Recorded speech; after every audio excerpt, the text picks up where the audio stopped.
네, 반갑습니다. 이번 시간에는 알레르기, 보통 이제 알레르기, 류마티스 합쳐서 알류 중에 알레르기에 대해서 말씀드려 보도록 하겠습니다.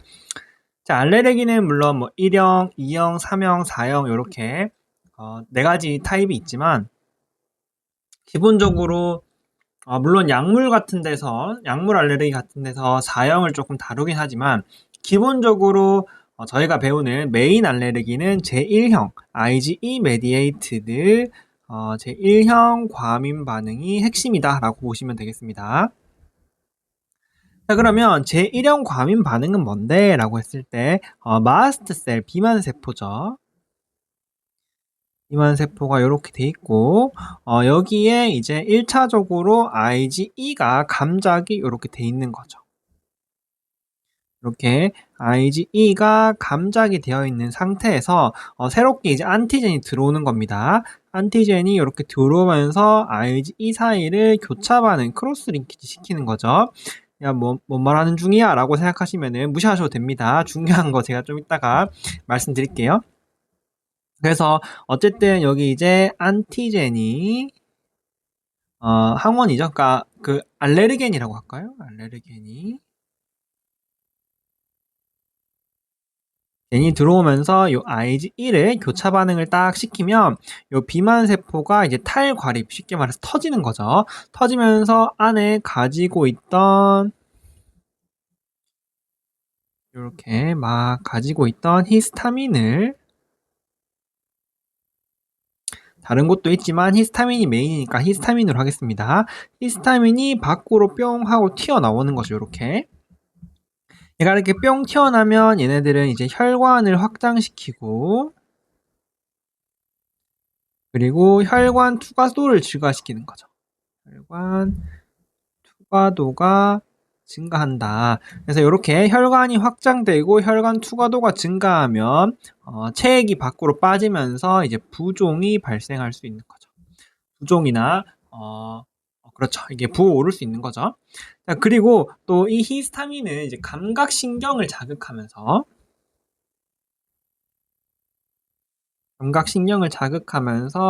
가려움이 발생할 수 있다라고 보시면 되겠습니다. 쉽게 말해서 부어오르면서 가렵다가 이제 알레르기의 핵심이다라고 보시면 되겠습니다. 그래서 그런 내용으로 여기 보시면은 자, 두드러기 같은 경우에는 피부에 발생하는 피부 거의 이제 얕은 표피나 무슨 소리야? 얕은 진피나 아니면 표피 쪽에서 발생하는 그러한 면역 반응이라고 보시면 되겠고요. 그래서 피부에 발생하는 제1형 과민 반응이다라고 생각하시면 되겠습니다. 발생하는 1형 여기까지만 적을게요. 그러면서 이제 IgE와 관련되어 있는 그리고 비만 세포와 관련되어 있는 질환이다라고 보시면 되겠고요. 자, 아까 말씀드렸다시피 히스타민이 방출되면서 가려움과 부어오름, 쉽게 말해서 팽진이 이제 핵심이다. 둘 중에 더 핵심을 물어보면 보통 이제 가려움이라고 표현하죠. 그래서 가려움과 부어오르는 팽진이 핵심이다라고 보시면 되겠습니다. 네, 그 다음에 보통은 이제 뭐 음식이나 약물이나 감염이나 등등 여러 가지 외부 자극에 의해서 발생하는데요. 어떤 자극에 의해서 발생했는지를 확인해 보기 위해서 우리가 보통 특이 IgE를 확인하거나 아니면은 스킨 프릭 테스트를 진행하죠. 그래서 문제에서 봤을 때 다음 검사 뭐 할래? 라고 하면은 특이 Ig를 확인하거나 스킨 프릭 테스트를 하시면 되겠습니다. 자, 그 다음에 요렇게가 이제 보통은 여기가 이제 그냥 보통 우리가 두드러기라고 표현하면은 대부분의 경우에는 급성 두드러기를 의미합니다. 그렇기 때문에 급성 두드러기 같은 경우에는 특정한 항원이 있는 경우가 많아요. 그러니까 이제 특이 IgE나 특이 스킨 프릭 테스트를 할 수 있는 거죠. 급성일 경우에는. 자, 그런데 6주 이상 지속되는 만성적인 두드러기 같은 경우에는 우리가 보통 만성 자발성 두드러기라고 불리는데요. 그 이유가 뭐냐면 외부의 항원으로 인해서 발생하는 것이 아닙니다. 쉽게 말해서 막 특이 알지가 있을 거예요. 뭐 감, 뭐 고기, 계란 어쩌고 알지를 다 주는데 얘가 다 정상이고 혹은 이제 스킨 프릭 테스트도 다 네거티브다 이런 식으로 나올 수 있습니다. 그 이유는 요 만성 두드러기는 자가 면역 질환과 연관이 돼 있어서 자가 혈청에 대한 비만 세포의 자극인 거죠. 그래서 요 만성 두드러기 같은 경우에는 자가 혈청 피부 검사를 할 수 있다. 쉽게 말해서 이 스킨 프릭 테스트의 변형이죠. 스킨 프릭 같은 경우에는 이렇게 등판 이렇게 있으면은 이제 콕콕콕콕 바늘로 찌르는 거죠. 예를 들어서 뭐 돼지풀 바늘로 찌르고 아니죠. 찔러놓고 그 위에 뭐 바르는 건가? 액체를 떨어뜨리는 거죠. 이렇게 찔러놓고 액체를 떨어뜨리고 찔러놓고 액체를 떨어뜨리고 이렇게 하는 건데 자가혈청 피부 검사는 여기 피부에 혈청을 채취해서 여기 살짝 주입해 보는 겁니다. 내 피를 내 몸에 주입하는 거니까 원래는 면역 반응이 일어나면 안 되죠. 그런데 여기에서는 면역 반응이 일어납니다. 그래서 뭐야 뭔지는 모르겠지만 내 몸에 알레르기를 유발하는 뭔가가 있구나라고 확인할 수 있다라고 보시면 되겠습니다. 대부분의 문제는 10문제가 나왔는데 요게 이제 한 문제 출제됐습니다. 자가혈청 피부 검사에서 양성이 보이면은 요거는 만성 두드러기다라는 거를 아시면 되겠습니다. 정리하자면 가려움과 팽진이 있으면 우리가 이거 두드러기다 라고 아시면 되겠고요. 크게 두 가지 종류가 있다. 특이 IgE나 스킨 프릭 테스트에서 양성이 나오는 급성 두드러기가 있고 그 다음에 자가혈청 이런 위에는 특이한 알레르기는 없지만 자가혈청 피부 검사가 양성이 나오는 만성 두드러기가 있다. 이렇게 타입을 조금 알고 계셔야 됩니다. 선지에서 급성 두드러기인지 만성 두드러기인지 물어봅니다. 그렇기 때문에 이 타입을 알고 계셔야 된다. 자, 그 다음에 급성이든 만성이든 어쨌든 두드러기다. 그러면 이제 치료 같은 경우에는 기본적으로는 첫 번째로는 항히스타민제다라고 보시면 되겠습니다. 주로 세트리진을 주로 사용하기 때문에 약물 이름도 조금 알아둬 주시면 좋겠습니다.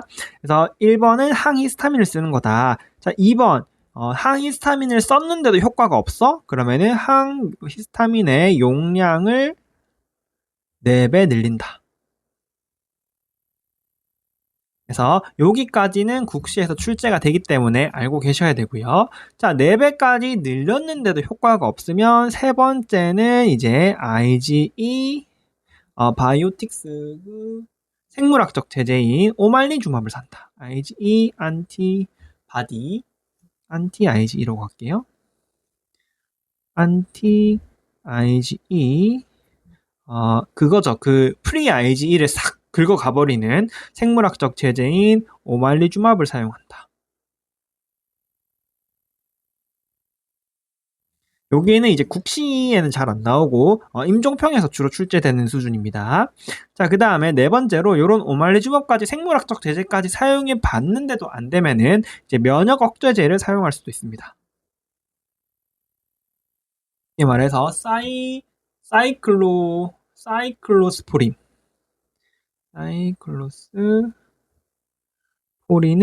이제 고려할 수 있다. 이렇게 보시면 되겠습니다.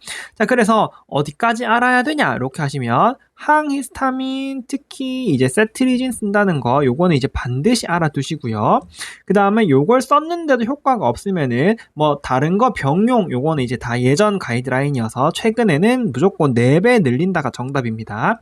했는데도 효과가 없으면 4배 늘린다. 그 다음에 어쨌든 결국에는 항히스타민이잖아요. 항히스타민으로 효과가 없으면 오말리주맙을 고려할 수 있다라고 보시면 되겠습니다. 외국에서는 퍼스트 라인으로도 많이 쓰는데요. 우리나라에서 보험이 안 돼서 우리나라는 세 번째 약으로 사용한다라고 생각하시면 되겠습니다. 자, 그 다음에 이제 두드러기가 사실 핵심이고요. 10문제나 출제됐죠? 그래서 알레르기에 대해서 하나만 골라라고 하면은 보통 이제 두드러기를 떠올리죠. 두드러기가 이제 메인 질환이라고 생각하시면 되겠고요. 사실상 요거 두 개는 두드러기의 DDX다. 이렇게 보시면 되겠습니다. 자, 물리적 두드러기 같은 경우에는 유명한 게 있죠. 이제 피부 묘기증이라든지 그 긁었을 때 그거 하는 거.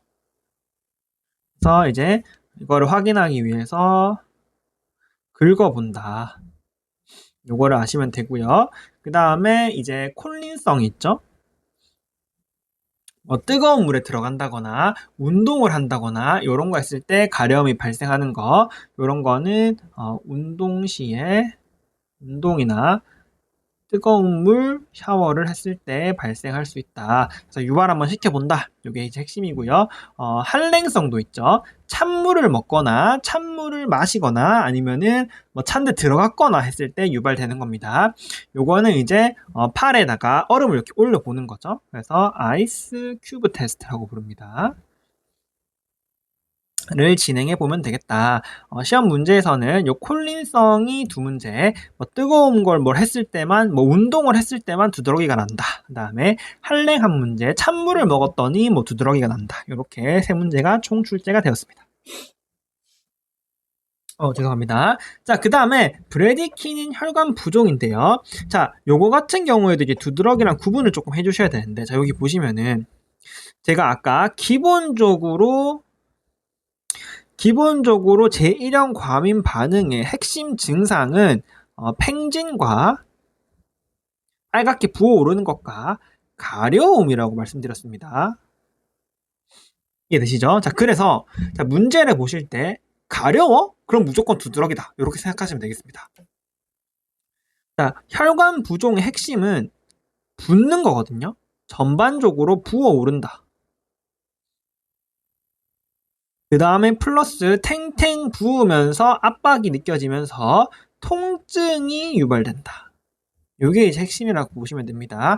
그래서 문제를 보셨을 때 뭔가 제가 사진은 안 들고 왔는데 뭔가 두드러기가 막 확 올라오는 게 보이면은 두드러기 쪽이고요. 뭔가 탱탱하게 부어오르는 느낌이 있으면은 이런 혈관 부종이다라고 생각하시면 되겠습니다. 자, 그런데 두드러기 같은 경우에서도 심한 경우에 여기서 혈관 부종이 동반될 수 있습니다.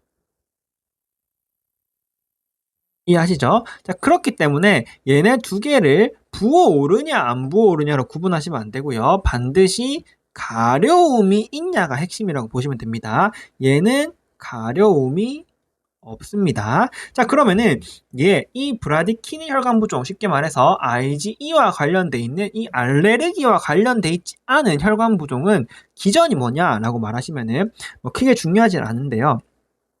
브라디키닌이라는 게 있습니다. 브라디키닌이라는 게 있습니다. 얘가 뭐 하는 애냐면 얘가 그냥 혈관을 확장시키는 애예요. 쉽게 말해서 아까 이렇게 막 알레르기가 교차해서 히스타민이 분비돼야 이 히스타민이 혈관을 확장시키는 것 때문에 부어오른다 말씀드렸잖아요. 자, 그런데 이 브라디키닌은 혈관 확장만 시키지 감각신경을 자극하는 요 과정이 없습니다. 그렇기 때문에 부종만 발생하고 가려움이 없는 게 핵심인 거예요. 그래서 뭔가 부어오르는데 가려움이 없어? 이거 히스타민이 아니구나. 그러면 브라디키닌이구나 라고 생각하시면 되겠고요. 이 브라디키닌 같은 경우에는 이렇게 혈관이 확장되는데 기본적으로 이렇게 하지 말고 C1 이니비터라는 친구가 있습니다. 이렇게 이런 물질이 있습니다. C1 억제제라고 부르는 C1 이니비터라는 친구가 있는데요. 얘가 이 브라디키닌을 억제시킵니다. 이렇게 얘를 억제시키는 거예요. 그 다음에 얘 이름 자체가 C1 이니비터니까 당연히 C1도 억제시킵니다. 이해되시죠? 자, 그런데 이 C1 이니비터가 유전적인 이유로 얘가 감소하면 요 억제가 감소하면서 브라디키닌이 증가해서 혈관 확장이 증가되면서 부어오르고 통증이 발생하는 질환이다라고 보시면 되겠습니다. 자, 그러면 진단은 어떻게 할까요? 진단은 당연히 그러면은 그냥 C1 이니비터가 감소됐는지를 보면 되겠죠. 이해되시죠? 그래서 문제를 푸실 때 C1 인히비터가 감소되어 있으면 브라디키닌 혈관 부종이다라고 진단을 하시면 되겠습니다. 자, 그런데 요게 이제 주로 확진 검사거든요. 그래서 우리는 선별 검사도 조금 아셔야 되는데요. 이 C1 인히비터가 브라디키닌을 억제하기도 하지만 C1을 억제하잖아요. C1은 이제 보체입니다. 다 아시겠지만. 자, 그러면서 이 C1이 C4를 활성화해요. 이해되시죠? 자, 그러면은 얘가 억제가 안 되니까 C1이 C4를 너무 많이 써버리는 겁니다. 그래서 C4를 너무 많이 쓰다 보니까 C4가 감소하게 되는 결과를 유발하는 거죠. 결과적으로 문제를 볼 때 C4가 감소하고 C1 이니비터가 감소되어 있으면 이걸 보고 우리가 브라디키닌 연관된 혈관 부종이구나 라고 생각하시면 되겠습니다. 이해하시죠? 이것만 하시면 되겠다. 그래서 총 4문제가 출제됐는데 3문제의 경우에는 얘가 브래디키닌 연관된 혈관 부종이구나 라고 아시는 수준으로 출제됐고요. 자, 하나는 이제 서브 타입을 구분하는 게 하나가 나왔는데 얘가 최근 문제라서 이것도 조금 아셔야 됩니다. 자, 그래서 구분했어. 혈관 부종을 구분했어. 브래디키닌 유발인데 크게 두 종류가 있습니다. 하나는 유전성, 할까요? 헤레디터리 안지오 이데마 이렇게 표현해서 유전성 혈관 부종이 있고요. 하나는 후천성이 있습니다. 이렇게 두 가지인데요. 당연히 유전성 같은 경우에는 유전이다 보니까 가족력이 있겠죠. 후천성 같은 경우에는 가족력이 없습니다. 자, 그 다음에 이 가족력과 더불어서 요거는 조금 외우시는 게 좋을 것 같은데요. 얘 같은 경우에는 C1Q가 정상입니다. 얘를 말하는 거예요. 쉽게 말해서 C4는 활성이 많이 떨어지지만 C1 자체는 정상으로 유지된다. 그렇게 심각하진 않다라고 생각하시면 되겠고요. 후천성 같은 경우에는 굉장히 심해서 C1Q가 감소한다라고 보시면 되겠습니다. 최근에 보통 이때까지는 문제가 모든 그 임종평도 그렇고 심지어 대부분의 국시에서 아니 사실 모든 국시에서 요 가려움이 없으면서 이거 중요합니다. 가려움이 없으면서 C4랑 C1 이니비터가 감소되어 있는 걸 보고 브라디키닌 관련된 혈관 부종이다. 요것만 진단하면 끝이었어요. 시험에도 치료도 안 나오고 뭐 이런 거 딱히 안 나왔습니다. 그래서 우리는 요것과 요걸로 혈관 부종을 진단만 했으면 문제가 끝냈는데 가장 최근 문제에서 요거 두 개를 구분하는 문제가 나왔습니다. 그래서 가족력이 없고 C1Q가 떨어져 있는데 이거 유전성이야 후천성이야를 구분하는 문제가 나왔기 때문에 여기까지 조금 알고 계시는 게 좋을 것 같습니다. 이렇게 하면은 이제 두드러기 쪽에 피부와 관련된 알레르기가 끝났고요. 자, 그 다음에는 네, 이제 기타죠. 네, 제가 콧물이 더 나오네요. 비염을 해야 되는데. 자, 비염을 보면은 아까 요 두드러기 같은 경우에는 이제 피부에 발생하는 일형 반응이다라고 생각하시면 되겠고요. 자, 알레르기 비염 같은 경우에는 이제 흡입된 항원에 의해서 주로 이제 코에 발생하는 일형이다라고 보시면 되겠습니다. 자, 이해되시죠? 자, 그러면서 보통은 이거가 비염 이게 아니게를 묻는 문제는 거의 없고요. 맑은 콧물이랑 딱 봐도 비염으로 나옵니다. 뭐 재채기, 코막힘부터 할까요? 코막힘, 그다음에 뭐 간지러움, 재채기 이런 식으로 나 비염이에요 라고 확실히 보여주니까 그거는 큰 문제가 없을 것 같고요. 그 다음에 요 흡입 항원에 대해서 요 항원이 그거 있죠. 통연성. 그래서 뭐 진먼지 진드기나 아니면은 동물 털 이런 거는 통연성이라니까 계절에 연관 없이 계속 되는 거죠. 그 다음에 이제 계절성. 계절성 같은 경우에는 뭐 그거 아시죠? 그 뭐 봄에 나무, 여름에 잔디, 가을에 그 뭐 돼지풀, 환삼동굴 쑥 요거 아시죠? 그래서 요거 중요하다. 외우셔야 된다. 외우셔서 이렇게 하시면 되고요. 자, 그다음에 여기에 해당하는 진단 같은 경우에는 당연히 특이 IgE나 똑같습니다. 특이 IgE나 스킨 프릭 테스트를 한다. 이거랑 똑같죠? 여기 똑같습니다. 그래서 이걸 한다라고 보시면 되겠고요. 여기 이제 굳이 헷갈리게 내려면 약간 이런 게 있습니다. 이거 나 7월에서 아니죠?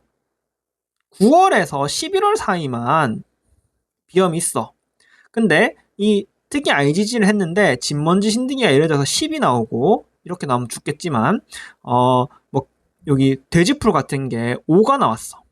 그러면은 이거 뭐 때문에 발생한 거야? 라고 했을 때 요게 아니고 요겁니다. 계절성이기 때문에 그거는 뭐 뻔하니까 여기까지 하고 넘어갈게요. 어쨌든 요걸 해서 검사를 하시면 되겠고요. 자, 비염은 그래서 주로 이제 치료에 대해서 문제가 나오는데요. 치료는 비강 스테로이드랑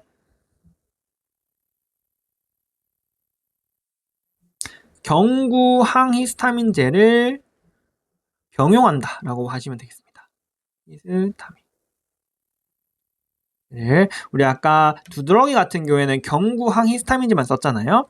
요거는 비강 스테로이드와 경구 항히스타민제를 동시에 사용한다라고 보시면 되겠습니다. 만약 이게 아니라 다른 얘기가 나왔다면 옛날 가이드라인입니다. 반드시 요걸로 출제가 되니까 무조건 요걸로 기억하셔야 됩니다. 비강 스테로이드와 경구 항히스타민제를 동시에 투여합니다. 병용을 기본으로 한다.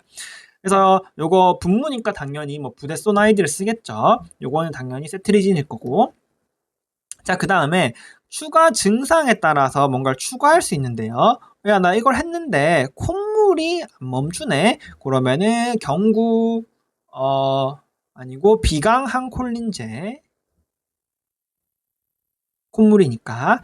그 다음에 코 막힘이 있다면 경구로 충혈 제거제를 사용할 수 있겠다.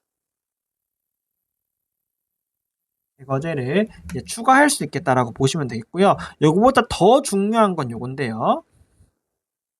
요게 이제 치료는 요건데 비강 스테로이드와 경구항 히스타민제인데 자, 예를 들어서 치료에 효과가 없어. 치료에 효과가 없거나 해봤는데 안 되더라. 아니면은 야, 내가 항히스타민제만 먹으면 알레르기가 생긴다 라거나 예를 들어서 부작용이 있어서 약을 못 쓰겠다. 그러면은 우리가 선택하는 게 면역요법이 있죠. 그래서 면역요법을 선택하시면 되겠다. 그래서 이러한 치료제가 있다는 거를 아시면 되겠습니다. 그래서 알레르기 비염 같은 경우에는 비염을 진단해라는 문제가 안 나와요. 워낙 뻔하기 때문에. 그래서 이걸 보고 주로 나오는 문제는 요거 가지고 장난을 치면서 주요 원인이 뭐게라고 묻는 게 주로 출제가 되고요. 그거 아니면은 치료에 대해서 묻는 게 문제 많이 나옵니다. 자, 기타 비염 같은 경우에는 딱 한 문제가 나왔는데요. 얘도 사실 이 알레르기성 비염과 DDX 하는 문제죠. 근데 하필 이게 가장 최근에 나온 문제라서 조금 알아두시면 좋을 것 같습니다. 이름도 어려워요. 비알레르기성 호상구성 비염이랍니다.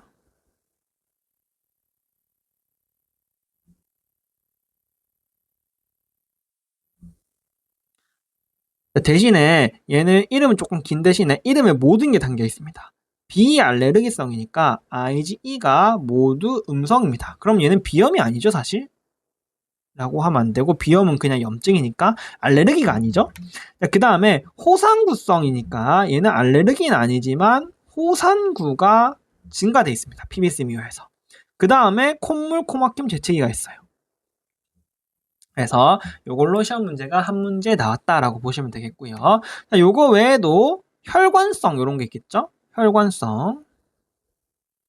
뭐 라면 같은 거 먹거나 뜨거운 거 막 할 때 콧물 줄줄 흐르는 거 있잖아요. 그런 혈관성 비염이 있겠고 그 다음에 뭐 가장 뻔한 거는 바이러스성이 있겠죠. 감기가 있겠죠. 감기로 콧물 나는 그런 것들이 있겠다. 그래서 시험 문제는 요게 한 문제 나왔었다. 근데 워낙 핵심적으로 일단 IgE가 음성이었어요. 그래서 이거 알레르기가 아니구나. 그 다음에 호상구를 피비스미어를 떡하니 줘버렸어요. 이거 호상구인데? 요래서 정답이 요렇게 나왔다. 한 문제가 나왔다. 최근에 한 문제가 나왔다. 그 정도만 아시면 되겠습니다. 자, 그 다음에는 이제 아나필락시스죠.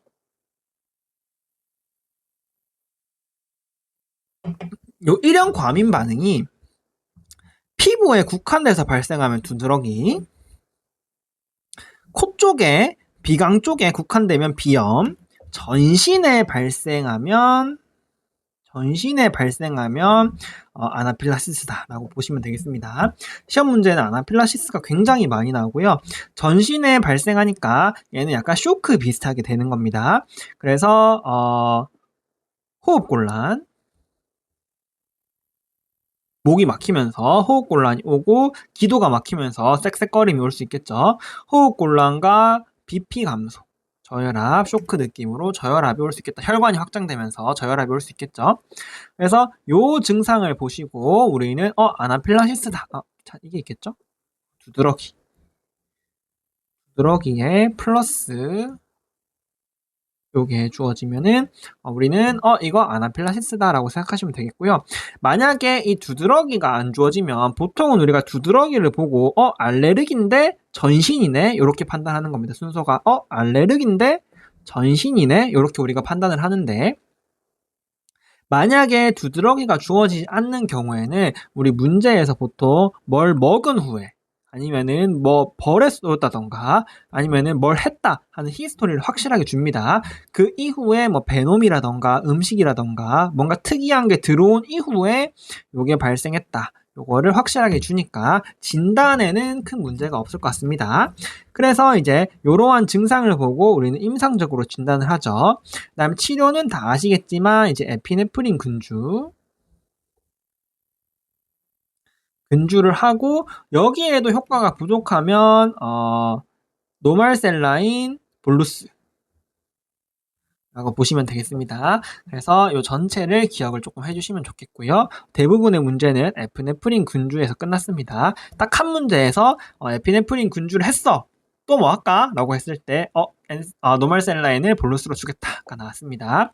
자, 그 다음에 하나는 요거죠. 우리는 보통은 응급실이라고 생각해 보세요. 응급실에서 환자가 두드러기가 있고 호흡곤란과 BP 떨어지면서 의식이 저하가 와. 그러면 이거 아나필락시스다라고 생각을 할 수 있겠죠. 근데 환자가 그냥 왔는데 숨을 못 쉬고 BP 떨어져. 그러면은 우리가 아나필락시스를 의심할 수 있는 그런 게 없잖아요. 그럴 때 약간 루틴하게 진행할 수 있는 검사가 혈청 트립테이즈, 혈청 트립신 분해 효소, 분해 효소를 검사할 수 있습니다. 왜냐하면 여기 이제 아까 말씀드렸을 때 여기서 히스타민과 트립테이즈라는 트립신 분해 효소가 나오거든요. 제가 지금 정확하게 기억이 잘 안 나는데 이 히스타민이 확 올랐다가 확 떨어졌었던가요? 그래서 뭔가 검사할 때 얘로 검사하는 게 굉장히 부정확하다고 들었습니다. 그래서 지금 이 비만 세포가 터지고 있다. 이 비만 세포가 터지면서 문제가 발생한 거다를 확인하기 위해서 여기에서 같이 분비가 되는 트립신 분해 효소를 검사하는 겁니다. 그래서 혈청 트립신 분해 요소 검사를 통해서 진단하는 게 한 문제 나왔습니다. 이렇게 보시면 되겠고요. 그래서 이렇게 하시면 이제 코와 전신의 일형 알레르기 반응에 대해서 끝났다라고 보시면 되겠고요. 자, 마지막으로 남은 거는 이제 약물 관련된 알레르기인데요. 대부분이라기엔 5문제긴 한데 비알레르기성으로 나왔고, 그다음에 요거 자, 여기부터는 이제 다 4형 반응입니다. 자, 먼저 가장 중요한 비알레르기성 반응부터 볼게요. 요거 같은 경우에 일단 이거 약물이잖아요. 그렇기 때문에 약물의 종류를 기억해야 돼요. 비알레르기성은 엔세이드나 진통제죠. 소염 진통제나 아니면 아스피린을 먹고 문제가 발생했다라고 하시면 무조건 비알레르기성입니다. 요게 이제 중요하다라고 보시면 되겠고요. 자, 그 다음에 급성 전신발진 고름 물집줄은 항생제다. 항생제 투여 후에 뭐가 문제가 생겼다라고 하시면 되겠고요. 자, 요거 두 개는 똑같은데 설포나마이드. 박트린 같은 거죠. 항생제긴 한데 설포나마이드. 그다음에 더 많이 나오는 건 알로퓨리놀. 알로퓨리놀이 가장 중요합니다. 퓨리놀이 가장 중요하다. 그다음에 항경련제. 어쨌든 알로퓨리놀이 가장 중요하다.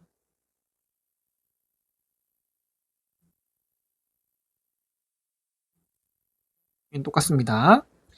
그래서 환자가 딱 왔는데 엔세이드랑 아스피린을 먹고 뭐가 문제가 생긴대요. 진통제를 먹었는데 뭐가 막 이래 두드러기가 막 나고 막 이래. 그러면 비알레르기성이다 라고 생각하시면 되겠습니다.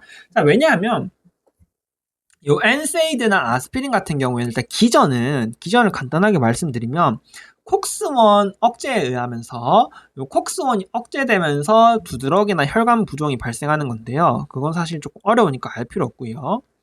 혈관 부종이나 두드러기가 발생하는 건데 쉽게 말해서 알레르기가 아니라는 거죠. 알레르기가 아니지만 알레르기처럼 혈관 부종과 두드러기가 발생하는 질환이다 라고 보시면 되겠고요.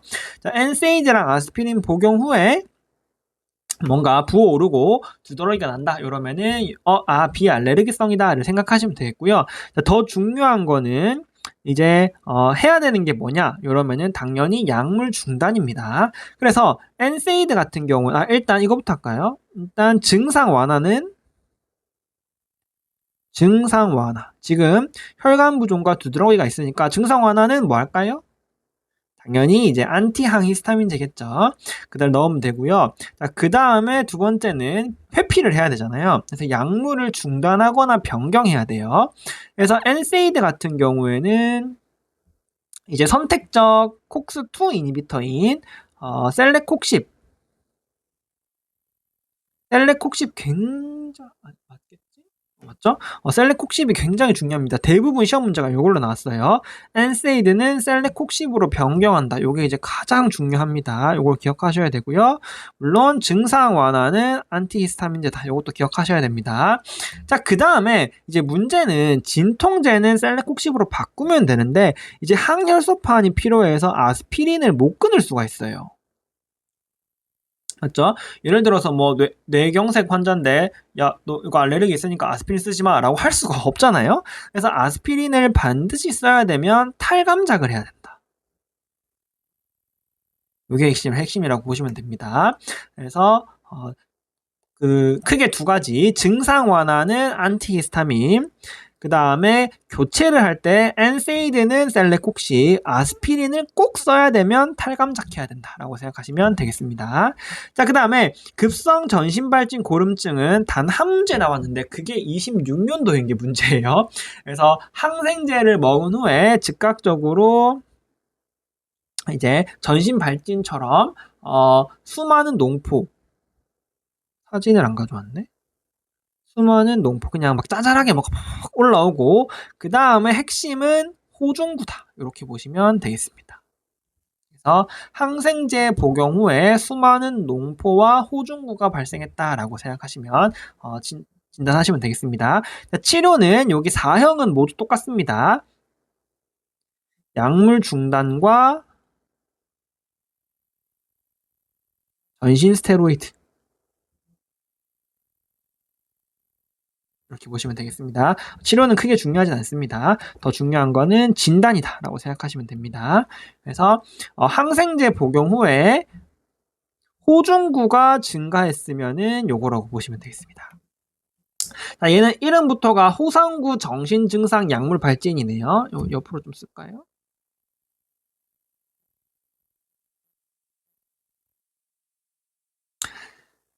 자, 그렇기 때문에 요거 같은 경우에는 이제 전신 발진이 일어날 수 있고요. 똑같네요. 하지만 더 중요한 게 호산구가 증가되어 있다 라고 하시면 드레스다라고 생각하시면 되겠습니다. 알로퓨린올 중요합니다. 알로퓨린올 쓴 다음에 호산구가 증가되어 있으면은 드레스다라고 보시면 되겠고요.